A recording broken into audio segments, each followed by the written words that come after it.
The models themselves are going to give us some of that, but unless you understand the job to be done, like what the actual underlying problem is that's blocking a physician from being efficient, then you're likely to be ineffective in that pursuit. And we've seen this simply by throwing a new technology against healthcare doesn't actually render a great outcome.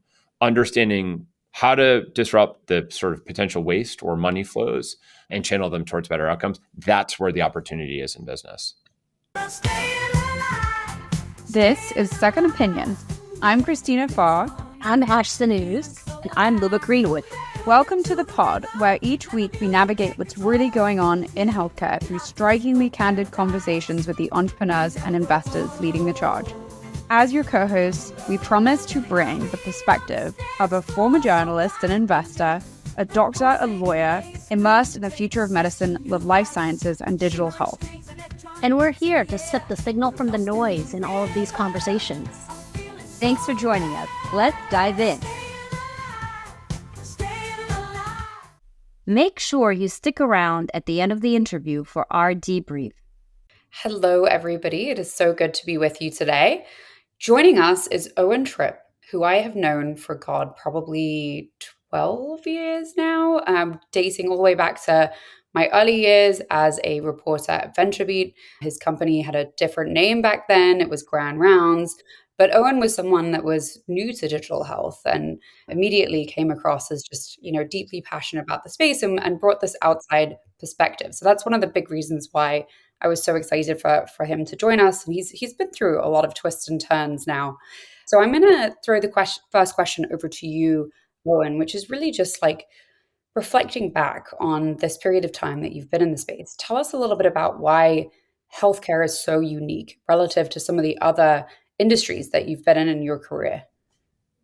Yeah, and I could almost say the better question is, how is healthcare like anything else I had ever seen, which is not really at all.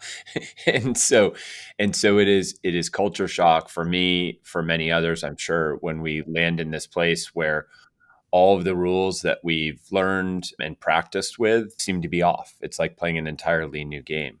And your listeners probably already know this, but just to give you a few, one of the rules that doesn't apply is that when you're buying and selling a service in the rest of modern society, the person who's selling the service and the person who's buying the service know how much it's going to cost and what's expected of them and when they're going to get paid. And that's not true in healthcare delivery. And so all of the ramifications of that were things I had to learn along the way. We'll get to this, I hope, but one of the things that I think everybody needs as a survival skill, given that reality and given that complexity, is a whole bunch of humility and good listening skills to figure it out quickly. Otherwise, you're going to get swamped. So just piggybacking off of that, you mentioned just that this is a consumer experience, a market that isn't rational in many ways. It's not like you go to a restaurant and you look at a menu and you see a price list. You just, you don't have a clue how much it's going to cost until they send you the bill sometimes months later.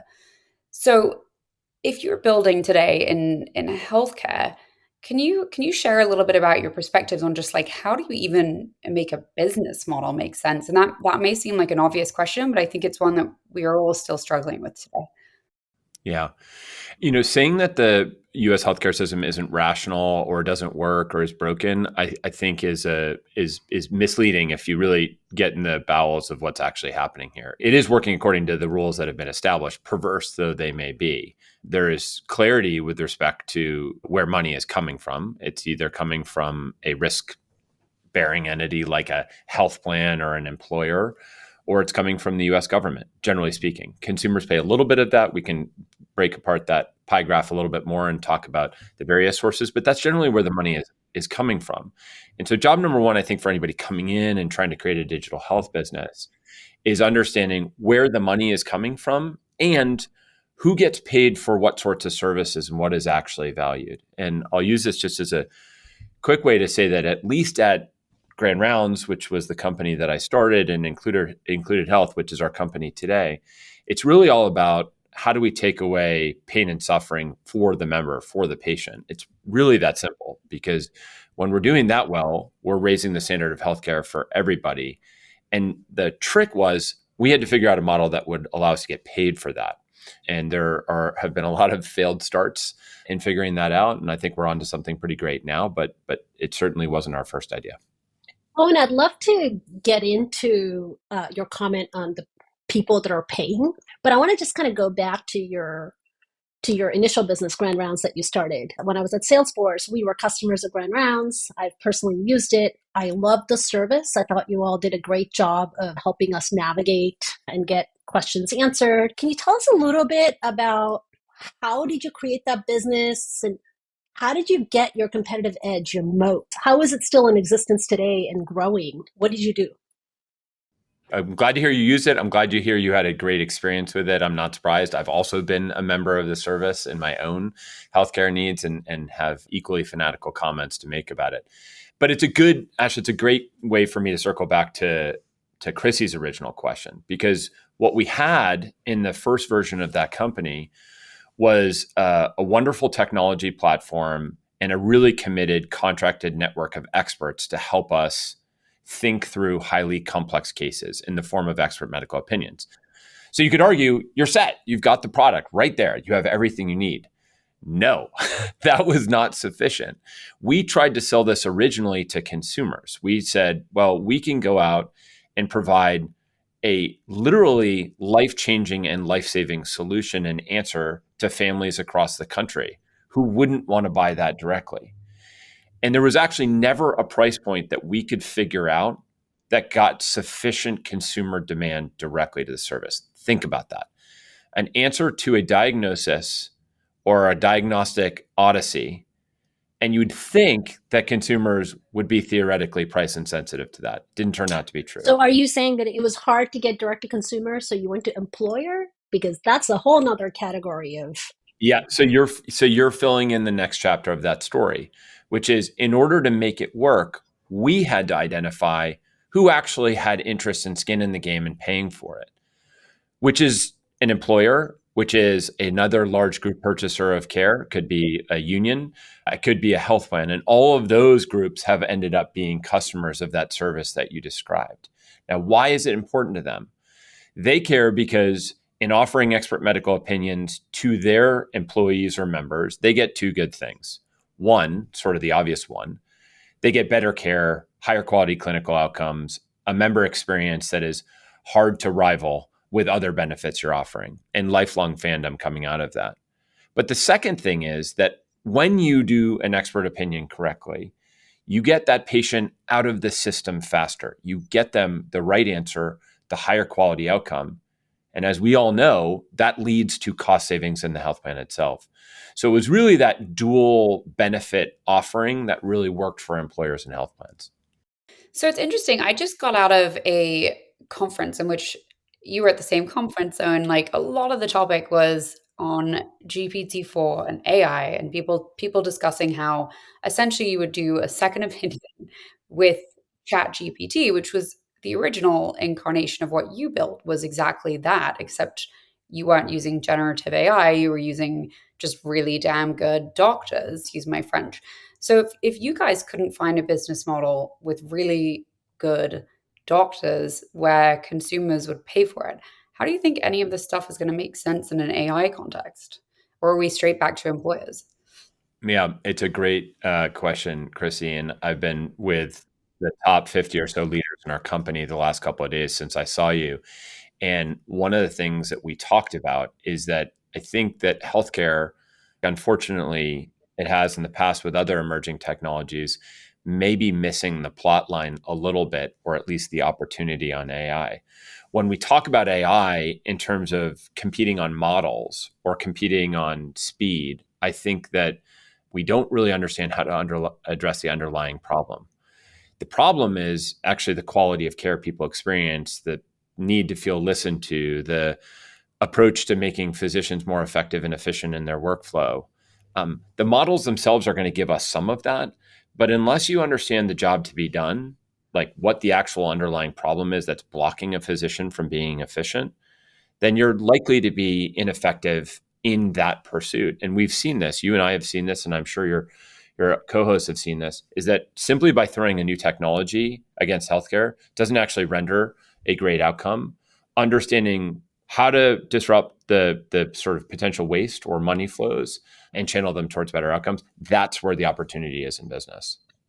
Oh, and are you talking about kind of focusing on care navigation, coordination, those sort of components, or what specifically is missing in that plot line?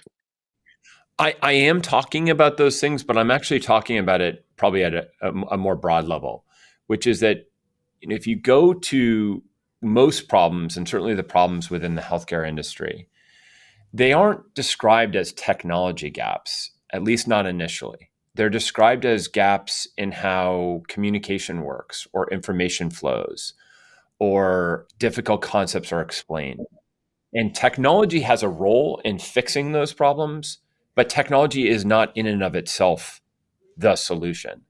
I'm very excited to have you on this podcast, and it's a breath of fresh air to hear you speak and very eloquently position the real problem in the healthcare space. And it's not even so much that there is a problem with the model, the business model. It's more of what is the need and understanding and appreciating that need and building solutions, whatever form those solutions are, perhaps in communication tools or AI tools. So I think I'm not surprised why your companies have done well, and the same on ground rounds. Actually, on that one, I do have a quick question.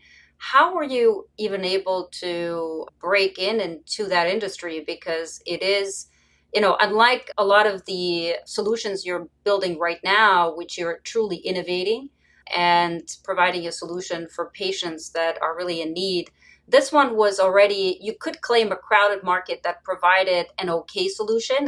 And I saw that you were also in consulting before. So you know that sometimes if you have the power and the market, providing an okay solution is just as good. And there's a lot of demand for that. So how were you able to do that, especially with discerning MDs like Ash here? And I'll just jump in here and say this may be also a good opportunity, Owen, to describe how you've evolved into what you're doing now.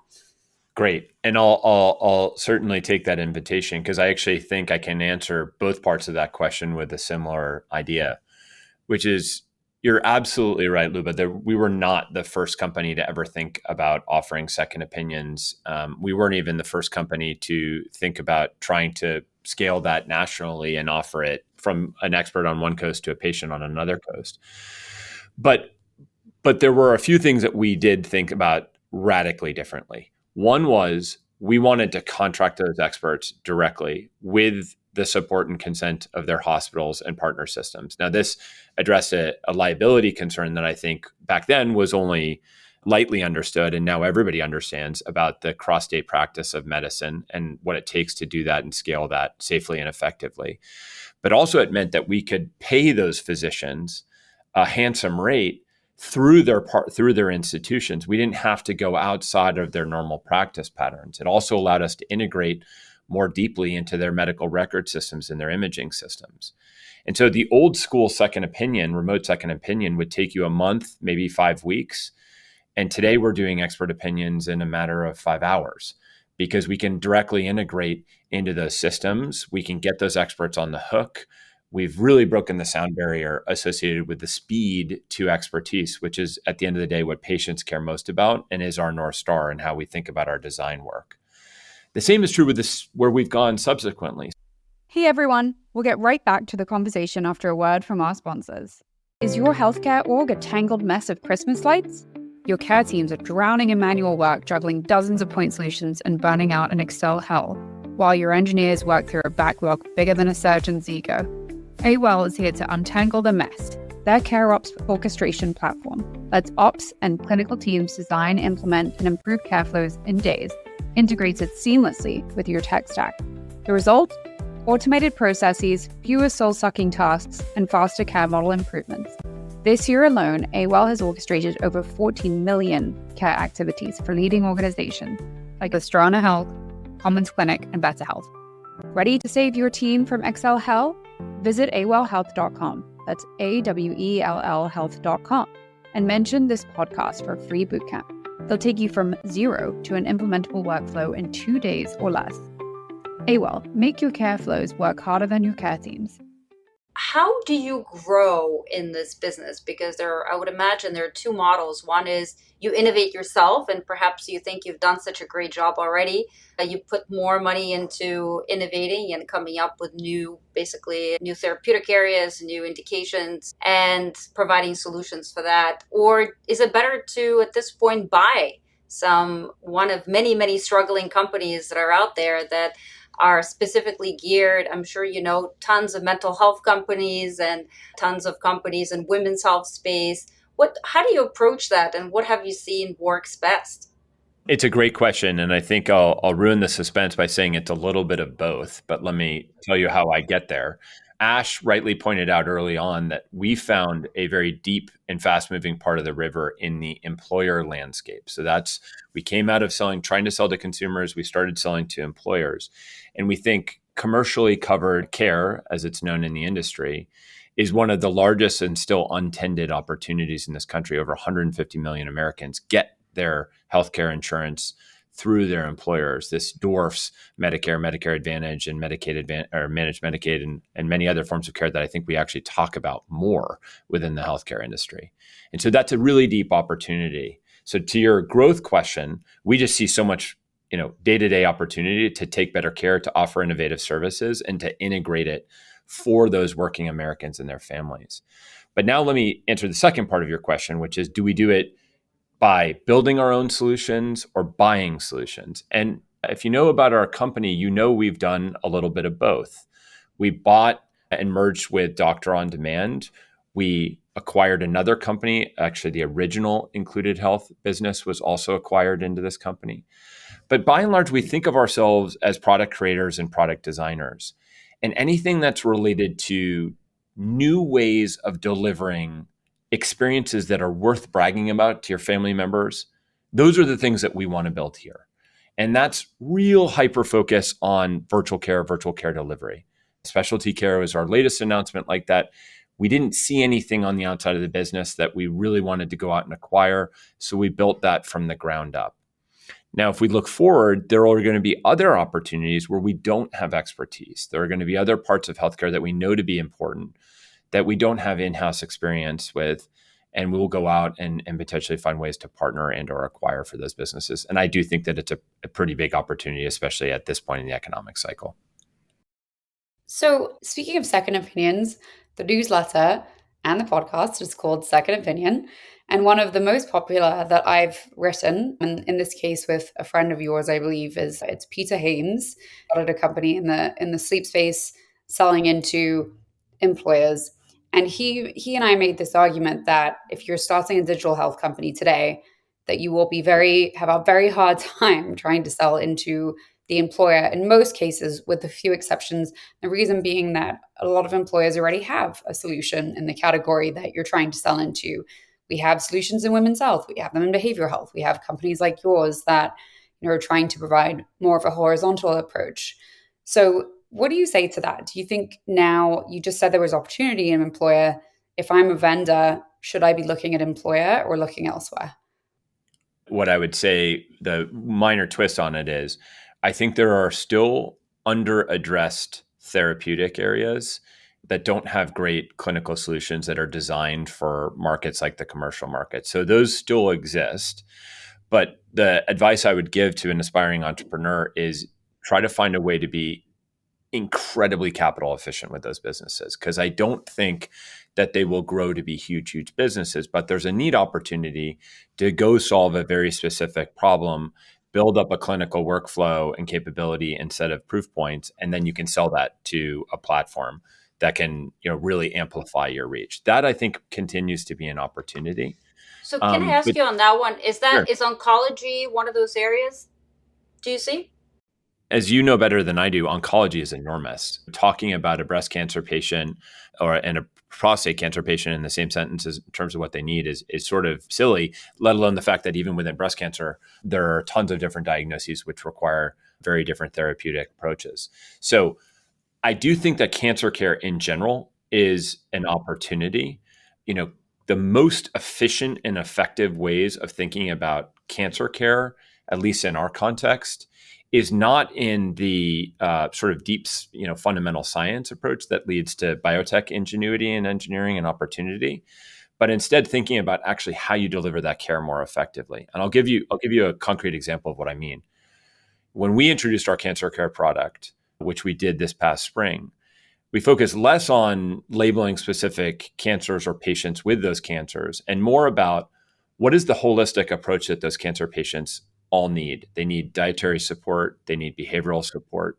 We're the first company to introduce caregiver support, where we're not just focused on the patient, but the whole unit and family member around them, which gives family members the ability to talk to experts directly. We're also looking at survivorship, which I'm proud to say, and this wasn't true when I started the company, more and more people are surviving from cancer such that it becomes a chronic condition, if you want to call it that, or just a part of your history that's relevant to your forward medical life. And thinking about survivorship and coming back to primary care and coming back to the rest of your life are super important. That's where I think the opportunity exists, Luba, more there than in trying to come up with a highly specified approach to multiple myeloma for the employer context. I don't think companies will be effective in scaling those sorts of approaches. Yeah, and I'm glad you say that because, and hopefully for all of our listeners, this would inspire them to build solutions like that. So perhaps they build something specific that then you can acquire. And the reason I say it is because I think unlike many of the other therapeutic areas and indications and diseases, oncology is something where patients, about 90% of all patients, as you know, are treated at local community hospitals. And people assume, especially on the coast and where we are based and in New York, in California, that everybody has the luxury of going to the top places, but really 90% do not. So they have to your point, they have to find a place to manage their cancer. And then even after they have some effective medicines to look at progression of cancer, to have symptom management and all the mental health, the nutrition, and other services that they would need to be provided to them that are not currently provided at all, really zero, at these community hospitals. So I love the fact that you highlight cancer care, oncology, and also for services for caregivers as well. So hopefully this one will inspire the audience if you're listening to start one of those. And just to pivot here, Ash, I know you have a question as well, so I'll throw it back to you. But I do want to make sure that we cover the actual how do you sell to employers, because it sounds easy, and it's really not. Like when you consider the buyer universe, there are many layers to it, including the brokers that we often do not talk about. And I know that digital health companies have very mixed feelings on this topic, given that there is a pay-to-play nature to some of these types of relationships. Let's say it's true. So can you share a little bit with us, Owen, about how you should even be thinking about that sale? How long does it take? Who should you talk to? Give us the playbook without maybe giving away all of your IP. Well, I'm going to probably be pretty transparent with you because I think this is one of the best examples of easier said than done. So I think even if I described our entire playbook, it would be challenging to replicate because it takes a while and it's hard and there are a lot of bumps along the way. Let's just start with some basics. When you're selling to an employer, oftentimes you're selling to a senior director or VP of benefits who's getting hundreds, that's not an exaggeration, hundreds of emails a week trying to connect them to new services. And those emails might come from outside the company, from the vendors themselves, but they just as easily can come from random senior executives across that business who went on a golf outing with somebody and heard a pitch and now are trying to convince the benefits person to buy something. But that benefits person actually already has a very busy day-to-day job. And their job is to guard the welfare of the employer, so everybody who works there, as well as manage and be a good fiduciary for the bottom line of the business. And if you're not actually speaking to either of those two things right away in your initial communication, and instead you're talking about something that's new and shiny and was on Oprah or was recommended by, Dr. Oz, then I think you're missing the point and you're not connecting to the operating reality that those people have. They want to see value, return on value immediately in your first outreach. The second thing is go, and this sounds easy, but it's actually quite hard. Go as a sales representative or an evangelist for your solution and be prepared to listen 80% of the time. In our company, the most successful sales meetings are the ones where we don't use any slides. We get engaged in a conversation where we're getting to discover what's on the hearts and minds of our potential buyer. What problems are they trying to solve? Now, we have an advantage. We offer a wide platform. As you mentioned, we've been going horizontal for years. So we understand the problem and at least can offer some solution for most of the problem in its entirety. But even if you're more narrowly defined, make sure that you understand what the actual underlying problem is to be solved. Listen for that, and then target your opportunity accordingly. The other thing is, if you're building a company, especially if you're in the CEO, CFO, CMO, CRO, those top level seats, and you're working with your board to set expectations, make sure that you understand these sales processes are going to take a long time. Employers, even if they find something that they absolutely love, are rarely going to be able to buy it and implement it in less than a year. It's just not how their budget cycles work. And so you should prepare yourself and you should prepare the people around you that it's going to take a while. There's obviously a lot more I could say about this, Chrissy, but I think it's a game that if you take a long-term listening-based approach, you're going to be more successful. So let me ask you this. If you think about all of the users of healthcare and potential users of services, of any digital health services for patients, what is the percentage of patients using your service or any digital health service today? Great question. And be prepared to be a little shocked or disgusted. Not I'm sure I would not be shocked. So that's why I'm asking. Okay, well, I'm a lawyer, so I ask a question where I know the answer to. So, well, perhaps your listeners need to brace themselves. So what happens with these employer benefits is that a benefits person, as I just described, does a thorough evaluation. They get the budget. They go out and buy the solution. And in the case of something like a weight loss program, a diabetes program, they're going to be lucky to get 2, 3, 4, or 5% of the population engaged, which is shocking given the potential addressable market. Well, not unless they offer GLP-1. Well, that's an interesting. So hold that thought. Let's come back to it because you're probably onto something there, and I think there's going to be a whole class of therapeutics that actually have that very attractive set of characteristics. But in traditional care management and care delivery within the employer context, it's really important to take as broad an approach as possible. So, Luba, we started there when we started the expert opinion company. We went from traditionally those were used at about 1% of the population in a given year. We thought the addressable market within an employer was about 12%. And now we're driving 6-7% engagement within a population on those sorts of solutions for well-engaged populations. So much better, but not all the way to what we want to do. Yeah, but what do you think in terms of realistically? Do you think that there are a lot of digital health companies, and even if they understand the patient need and they're very careful and they design the best product, realistically speaking, let's say in the next even 5 years, forget about 10 years, but in the next 5 years, where do you think is the percentage utilization by patients of any of these services will be? I think we're talking about utilization, but I think the reason it's potentially low is because we're talking about people who need that care. Management of condition space rather than the rest of the population. Like most people in the employers are actually fairly healthy.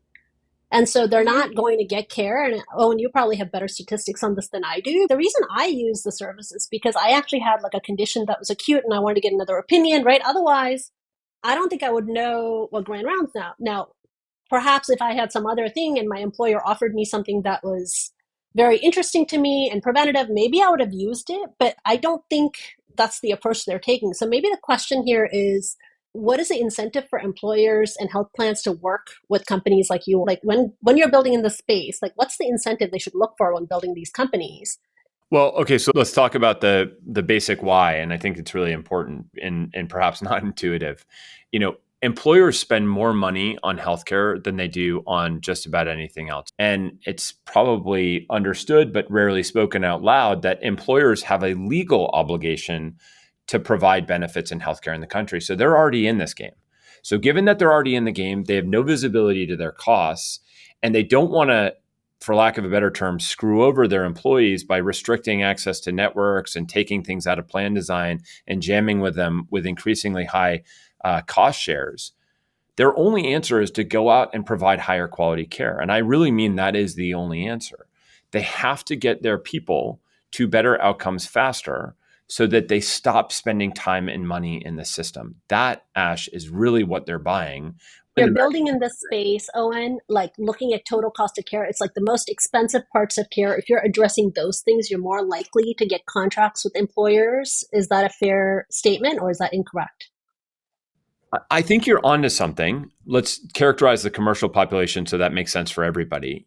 Unlike Medicare or Medicare Advantage, where it's just a matter of time for everybody to actually have some condition that needs care and therefore will cost money. Commercial is a little different. Most people in a commercial population hardly utilize their health plan, or they're doing it for sinus infections or COVID tests or whatever those very short-term things are. But occasionally you get these pops. You get a cancer diagnosis. You get a complex pregnancy. You get a hemophilia case. You get these cases that are very expensive and require a lot of attention. Now, we can get into what's required technically speaking to make sure that as a population health manager, you're smart about those. But at a basic economic level, what the employer is looking to do is make sure that they can surround all of those members with the most appropriate high quality care at that time. But some magic is required here, so bear with me. Simply waiting for somebody to be diagnosed with a cancer case and then engaging with that member at the right time doesn't actually work. That's our 1%, 2% utilization problem we were talking about a few minutes ago. Instead, you have to be known and be trusted by the entire population long before that moment comes, because then you're actually in a position to influence and ultimately drive better care and outcomes for that member. But let me ask you this. So, but in any of these examples with any chronic diseases, when I build digital health solutions and when I invest in digital health solutions and when I go to digital health conferences or speak to very impressive companies like yours and Owen, people like you, I'm so happy. I come out of all of these discussions thinking, gosh, everybody is getting amazing care. And one day in 2-3 years, this is going to solve everybody's problems. Then I come to my reality where I work at the Dana-Farber Cancer Institute and where people that are from all of our networks and ecosystems, these are highly educated people that have wonderful care, amazing employers that have lots and lots of solutions, and they can't get to see a doctor. They can't, they're freaking out. They cannot get a second opinion. They think perhaps they may have a mass, maybe that is cancer. They can't get to see anyone. They're very stressed out if they have been diagnosed. And it's not just oncology. We're talking about chronic diseases. They're diagnosed with many of the common, for example, IBD or rheumatoid arthritis. They have no idea what do they eat, how do they change their diet. They get misdiagnosed. That is the reality, I think, and not just I think, I'm sure for many in the audience and for all of us, our friends and family that, again, have great insurance, great employers, but have literally no, I would say, perhaps there is access, but there is no use of these amazing services that in theory, they're supposed to go and have somebody online that they see, that gives them comfort immediately, that looks immediately at their EMRs and tells them, here's the plan, here's what you need to do. It just doesn't happen in the real world. So what is the disconnect? Now, meeting a member or patient right there at that moment of fear to address everything else that's going on and swirling in their head. How am I going to afford this? How am I going to manage the anxiety so I can sleep now that I've been diagnosed with this? How am I going to talk to my partner? How do I actually deal with the fact that I'm also trying to get pregnant? That whole set of constellation of questions needs to be managed comprehensively. What about before the colon cancer diagnostic? Are our employers also working with companies broadly, Owen, on kind of ensuring all of their employees are getting colon cancer screening, breast cancer screening, cardiovascular risk, prevention metrics? Is this prevalent? Because I'm just trying to think back to all of my employers and how many of them were highly focused on my health to make sure I was the healthiest I could possibly be. I want to give you a shot of real goodness on this, okay? Because all four of us are one phone call away from answers on anything we would ever need. We're all healthcare insiders. And that's a privilege and a benefit, and I bet we extend it to our families. But unless you have a connection to the system in this country, it doesn't matter if you're rich or poor, then your deal is a lot harder because you got to go through the normal system. But here's my dose of just awesomeness. We just completed, and some of you may have seen it, a 5-year study with Walmart on the effect of primary care offered at zero cost to their associates across the country, including in places where there is no primary care. These are rural deserts where you couldn't even see a primary care physician or PA or NP. And in that data, Ash, what we saw, very much to your question about prevention, was a 27% increase in colorectal screening, equivalent increases in breast cancer screening. So if Walmart can do that, I'm pretty optimistic that the rest of the country can take on that same thing. We just need to decide we want to do it. Yeah. And also, by the way, not only are they not doing it, they're cutting their primary care clinics. It's impossible. And actually, it's easier to get into primary care in places that are more rural. There are not as many people. It's impossible to get a primary care visit in highly populated areas in this country. Well, you're right, but I want to make sure that we sort of know how to reconcile what I just said with what you said. So Walmart as a business is getting out of the business of driving primary care. They have discovered, like many others, that it is challenging and complicated and a different economic model, just where Chrissy started us. But they are actually expanding primary care to their own 1 million associates. I understand. So they went. I get it. Yeah. But that's an important change because but I think my point is that it's easier for them to access primary care. I'm again going back to the general population. And I understand that Walmart is the biggest employer in the United States and has over 1 million members and users of their system. I'm talking about other employees and just general population. How do they get access to amazing digital health solutions? And how do they get access to primary care when, and I do want to hear Ash's question and answer also, why aren't the payers doing anything about this? And why do we have cutting of internal medicine and primary care? I'm going to add something here as well, that one of our other popular pieces on Second Opinion was about the challenge of marketing, that we have all these great solutions. And I think what Luba has been pointing to is that many of us do not even know what vendors we have access to. I certainly could not have told you, as somebody who was a digital health insider, what vendors my employer was paying for, because to Luba's point, that is a big problem. And maybe that's where we'll end. Owen, like, tell us even how you make people aware of what Included is doing at these employers. And then I think that'll help us drive towards what Luba is saying, which is that we need awareness everywhere, because you've got, tens of millions of people that, like you said, are commercially insured, that have access, that have no idea. Right. So many employers, including Ash's former employer, offer 40 or more individual benefits. So forget it. You're never going to get people to know about those things at the time of greatest need. So the good news is the world is getting simpler, at least in how we're seeing it, which is that you consolidate more of these things in one package. It's almost like you're saying we're headed back to the original model of primary care, which is really your own personal primary care concierge care doctor, right, which is how my grandfather started, right? He was a town doctor. That's what my dad was too, and still is, turning 80 this year. And so I think that is a great model, and it's a beautifully simple design, as I said earlier. And I think that's the way the world's turning. We know that's the sort of care people appreciate and get better from. Well, Owen, thank you. That was a great conversation, enlightening. I learned a lot today, and thank you all for listening in. So Owen Tripp, that was an interesting conversation. I think the way that he kind of owned the pivot from it being much more of a niche solution to more of a horizontal one was interesting. And I think that's a pivot we've seen a lot in health tech, because the enterprise buyer wants more than one thing. They don't just want second opinions. So he's now doing, he's doing telemedicine, he's doing primary care, he's doing a lot of stuff, and he's got some big clients because of it. Curious what you guys thought. Yeah, I have to say, so my first, and we did ask this question, which is, we talked a bit about utilization and who even knows in marketing and who knows that these services even exist. And I think that is going to be the biggest challenge, not just for Owen, but really companies that are similar, is that in theory, just like Chrissy, like you said, it all sounds fantastic. I think when you have your first win and it's great, you think now you can take care of everything.